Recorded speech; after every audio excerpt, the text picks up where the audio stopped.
Good morning. সকাল সকাল বেরিয়ে পড়েছি গাড়িয়াড়া থেকে উলুবেড়িয়ার উদ্দেশ্যে। আর উলুবেড়িয়ার উদ্দেশ্যে যাওয়ার পথে রাস্তার অবস্থা দেখো সবাই, মানে সামনে দেখা যায়নি, যে সামনে আমি ক্যামেরাটা করে আছি বাইকের সামনে, পুরো অন্ধকার হয়ে আছে। সারা এমন মনে হচ্ছে দার্জিলিংয়ে এসেছি। দার্জিলিংও বলা যেতে পারে, কাশ্মীরও বলা যেতে পারে। কি অবস্থা! মানে আমি ভগবানের কাছে রিকোয়েস্ট করছি যে গোঁজামারা যারা বাইক চালায়, গোঁজা মেরে, তারা যেন এই সময় না আসে এই রাস্তায়, তাহলে অ্যাক্সিডেন্ট হবে।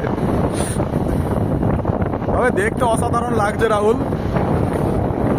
এরকম একটা রাস্তায় ভাবছি পরে এক বছর ট্যুর করা যেতে পারে, হেভি লাগে। চারিদিকে শুধু সাদায় সাদা, মানে এত কুয়াশা পড়েছে আজকে। এত সকালবেলা যদিও ওঠা অভ্যেস নেই, আজকে উঠে যেতে হচ্ছে একটা কাজে, যার জন্য এই দৃশ্যটা দেখতে পেলাম এত সুন্দর।